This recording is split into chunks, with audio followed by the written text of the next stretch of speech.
여러분 안녕하세요. 더메이크 캐런입니다. 올해도 다시 돌아왔습니다. 2021년, 2022년, 2023년까지 CES에 가기 전에 주요 포인트를 짚어드리는 더메이크의 CES 탐구 생활입니다. 올해도 어김없이 정구민 국민대 교수님 모셨습니다. 안녕하세요. 안녕하세요. 네, 잘 지내셨나요? 네, 잘 지내고 있습니다. 네. CS 2022 정말 재밌었고요. 거의 한 8월까지 강의했던 것 같아요.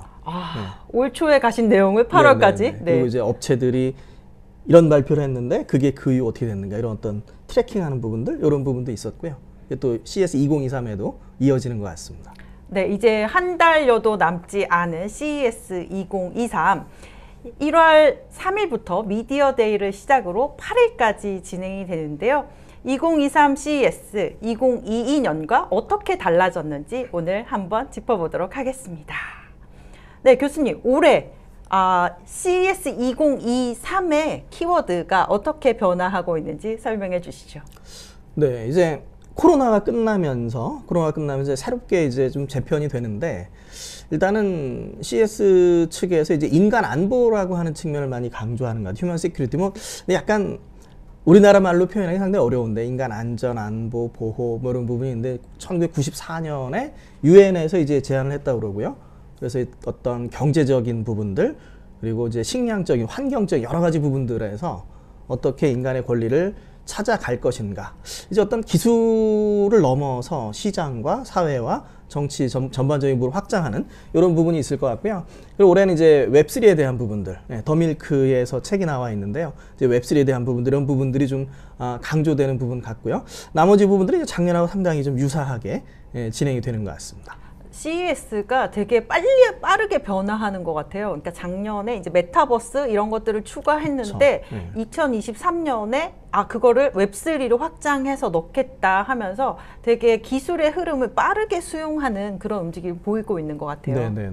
그리고 그 데이터와 보안 이런 얘기도 좀 나오고요. 웹3하고도 또 관련이 되고 전반적으로 어떤 하드웨어에서 소프트웨어 그리고 서비스, 데이터로 확장하는 이런 부분들도 또 기술적인 흐름으로 하나 볼 수 있을 것 같습니다. 네, 그렇기 때문에 CES가 좀 더 커지고 사람들이 많이 가는 행사로 계속해서 자리매김하고 있는 것 같습니다.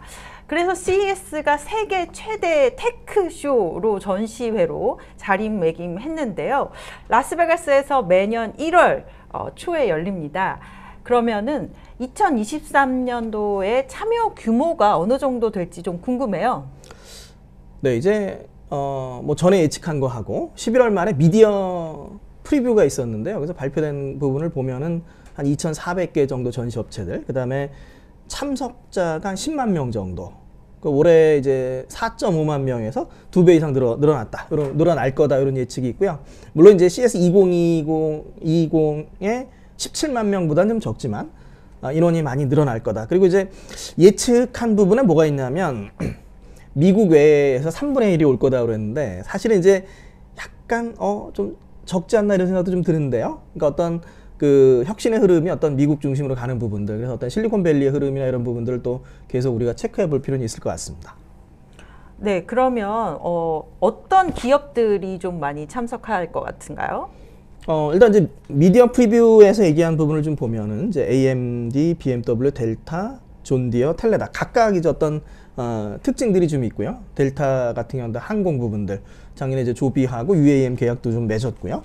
존디어 같은 경우는 농기계의 혁신 부분들, AI하고 그다음에 자율주행 이런 부분들, 텔레다 같은 경우는 이제 원격 의료 부분들, 전반적인 시장의 변화들, 그러니까 각각의 독립적인 산업들이 서로 연결되면서 융합되는 흐름들 이런 부분들 좀 있었고요. 그 다음에 미디어 프리뷰에서 강조한 부분이 이제 삼성, LG, 아마존 이런 혁신 기업들을 좀 봐라 이런 부분들이 좀 있었습니다. 그리고 또 미디어 프리뷰에서 강조했던 게 웹3와 관련된 컨퍼런스 섹션이 되게 강화된다고 하는 걸 저는 조금 의미 깊게 들었어요. 네, 메타버스 이제 웹3 확장되면서 나오는 부분들, 그 다음에 코인데스크 협력 얘기도 있었고 상당히 재밌는 얘기 될 것 같습니다. 네, 그래서 웹3와 관련된 컨퍼런스를 코인데스크와 협력을 해서 여러 가지 형태로 꾸며서 이번 CES에서 보실 수 있는 점 체크해 두셨으면 좋겠습니다. 그러면 CTA에서 강조한 5가지 테마가 있었잖아요. 네, 하나씩 네, 네. 소개 부탁드릴게요. 네, 먼저 이제 모빌리티, 이제 Vehicle Tech and Advanced Mobility 이런 부분이 있었고요. 그래서 자동차를 넘어서 이런 부분들이 좀 있었습니다. 그래서 독일 3사, BMW, GM, 폭스바겐, BMW, 폭스바겐 벤츠하고 그다음에 미국의 GM을 좀 봐라 이런 부분이 있었고요. 그다음에 자동차를 넘어서 이제 선박이라든가 항공이라든가 농기계로 확장되는 부분들 이런 트렌드들을 좀 봐라 이런 게 하나 있었고요. 그리고 이제 디지털 헬스에서 이제 어떤 뭐 건강을 체크하고 치료하고 디지털 치료 부분들도 있고요.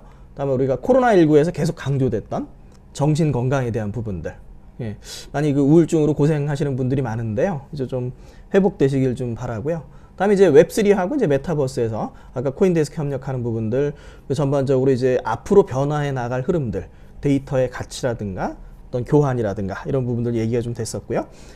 푸드테크에서 이제 두 업체를 얘기를 했는데요. 세이버잇하고 이제 수비에 뒤에 잠깐 좀 나오는데, 세이버잇에서 좀 재밌는 부분이 어떤 비건 패티를 사용자가 원하는 배합대로 즉석에서 프린트한 다음에 구워내는 이런 부분들. 그래서 어떤 우리가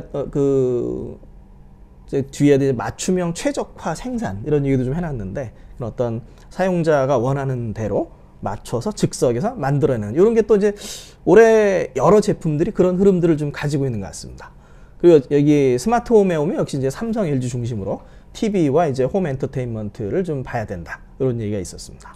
이번에 라스베가스 가시면은 네. 그 맞춤형 패티 드셔보시고 얘기 한번 해주시죠. 알겠습니다. 네. 네. 그러면 주요 관전 포인트 어떤 것들이 있는지 살펴보도록 하겠습니다. 네. 먼저 이제 우리가 봐야 될 부분들이 이제 코로나19가 끝났는데 어떤 시장 변화를 맞이할까라고 하는 부분. 사실 이제 이게 되게 올 초에 예상하기는 어려운 부분이긴 했어요. 예를 들어서 이제 지금 뭐 가전이나 반도체 좀 어렵긴 한데, 그 어려운 부분 중에 또 일부 이제 얘기 나오는 부분이 뭐가 있냐면 2021년 실적이 워낙 좋아서 2022년에 더 확장을 했다가 이제 코로나19 이후에 종식되면서 시장이 좀 줄어드는 부분들, 이런 부분이 가전에서 좀 나오는 부분들이 좀 있습니다. 그래서 기술과 시장의 변화를 좀 봐야 될 것 같고요. 예를 들어서 이제 모빌리티 같은 경우도 당연히 시장이 커질 것이라고 생각을 했지만, 이제 인건비 상승으로 뭐 우버나 이제 리프트나 좀 어려움을 겪고 있는 부분들, 이런 부분도 있고요. 반면에 이제 로봇 같은 경우를 보면은 코로나19가 종식이 되면서 자동화라고 하는 게 좀 끝나지 않을까 이런 부분이 있었는데, 오히려 이제 어떤 그 여러 요인으로 인해서 그러니까 이제 로봇 자체의 지능이 올라가고 가격이 싸지고 그리고 이제 인건비가 상승되고 이런 부분들이 되면서 자동화 트렌드 상당히 빨라진다라고 하는 부분도 상당히 좀 중요한 이슈가 좀 될 것 같습니다. 네, 다음은 이제 기술적인 부분은 역시 이제 계속 나오는 오토모티브 얘기가 있을 거고요. 그 다음에 이제 웹3에 대한 부분들, 네, 디지털 헬스케어. 우리나라 입장에서 이제 디지털 헬스케어가 조금 뭐 규제랑 맞물려 좀 아쉬운 부분이긴 한데, 그런 부분들, 그 다음에 이제 지속 가능성 부분들, 그리고 이제 휴먼 세큐리티, 이런 부분들이 이제 주요 이슈가 좀 될 것으로 생각이 됩니다. 네. 1월 3일부터 시작이 되는데요. 주요 이제 미디어 일정부터 하나씩 살펴보도록 하겠습니다. 네, 이제 첫날 같은 1월 3일, 1월 3, 4일이 이제 미디어 데이인데요. 3일에는 이제 역시 이제 그 더밀크를 잘 보시면 재밌는 트렌드가 좀 나올 거고요. 해마다 이제 CES에서 한 해에 소비자 시장을 종합해서 정리를 해주거든요. 상당히 재밌습니다. 근데 예전에는 그게 이제 미디어한테만 공개가 됐는데, 요새는 이제 유튜브로 다 공개를 하기 때문에 우리가 보면 상당히 의미가 있고, 예를 들어서 올 초 같은 경우에 이제 그 스마트 프리미엄 서비스라고 하는 3개 키워드를 이제 제시를 했고요. 2023에서는 아무래도 이제 코로나19 이후에 급변하는 변화에 대해서 좀 정리가 될 것으로 생각이 되고요. 그리고 그 이후에는 이제 CS 언베일드 해서 CS 행사 전에 미디어에게 이제 어떤 여러 가지 제품들을 소개하는 자리가 있습니다. 네, 더밀크에서 쫙 촬영할 거니까 네, 재밌는 시간이 될 거고요. 직접 가서 네. 촬영해서 다시 올려드리도록 하겠습니다. 네, 정말 재밌어요. 근데 좀 올해는 좀 아쉬운 점이 좀 있었고요. 아무래도 좀 규모가 좀 적고 코로나 때문에 이런 부분이 있었는데, CS 2023은 상당히 좀 화려하게 선보이지 않을까 싶고요. 그리고 4일에는 이제 각 업체들별로 우리가 이제 어떤 걸 할 거다라는 이제 비전 발표가 있는데요. 그런 부분은 상당히 좀 의미가 있습니다. 그래서 그런 부분들도 이제 더 밀크에서 잘 정리를 해주실 거라고 생각을 합니다. 네, 그렇게 미디어데이 이틀이 지나고 난 후에는 이제 본격적으로 전시와 기조 연설 등이 시작이 되는데요. 기조 연설 어떤 기업들이 하게 되나요? 올해는 상당히 다양하게 될 것 같아요. 지금 보면은 이제 어떤 그 자동차라든가 어떤 게임이라든가 이런 부분들도 좀 있고요. 그 다음에 뭐 나스닥도 있고요. 유엔도 있고요. 그 시장의 확대, 그러니까 가로축으로 세로축으로 다양하게 이제 가는 것 같습니다. 그래서 뭐 원격 의료라든가 여러 부분들을 다 이제 커버하는 이런 부분들이 이제 기조연설에서 얘기가 나오게 될 것으로 생각이 됩니다. 네, 그리고 매년 나오시는 분이죠. 리사수. 네, AMD CEO의 기조연설도 예정이 돼 있네요. 네네네. 결국 이제 게임이라고 하는 측면들, 뭐 메타버스 연결해서 가는 부분들 하나 있고요. 그 다음에 이제 우리가 결국 AI의 발전.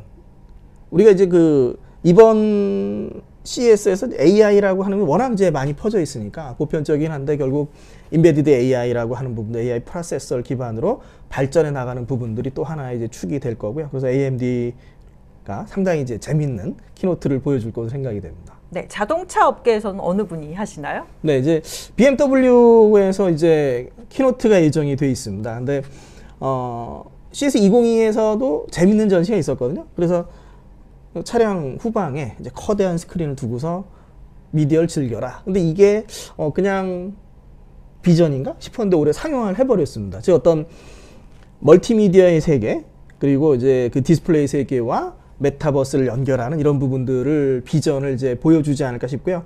현실과 이제 가상 세계의 이제 장점을 모빌리티 어떻게 넣을 것인가 이런 걸 발표한다고 얘기를 했습니다. 네.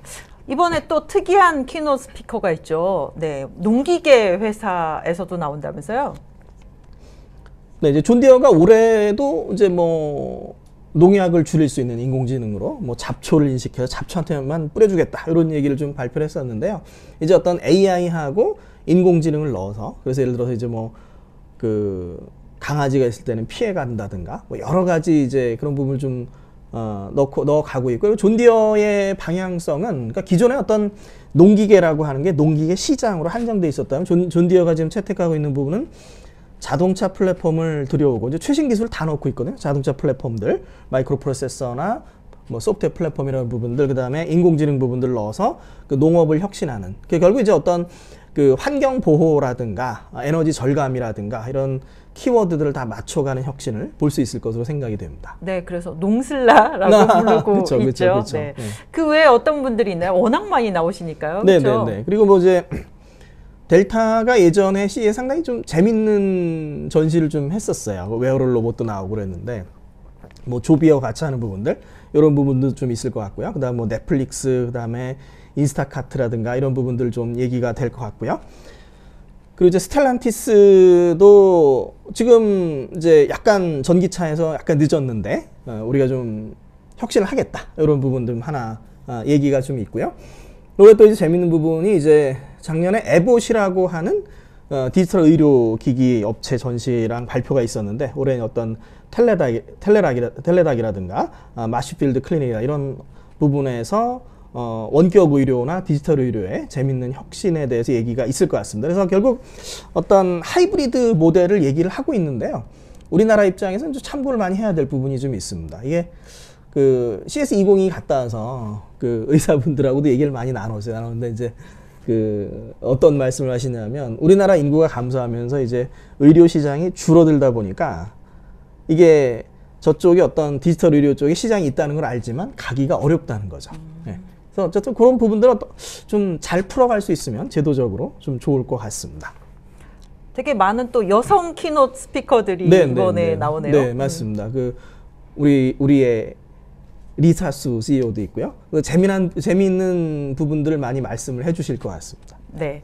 이렇게 1편에서 CES란 무엇이고 올해의 주제와 참가 기업 그리고 주요 그 기조 연설자까지 살펴봤는데요. 2편에서는 핵심 전시 키워드를 정리하도록 하겠습니다. 1편 시청해 주셔서 고맙습니다. 감사합니다.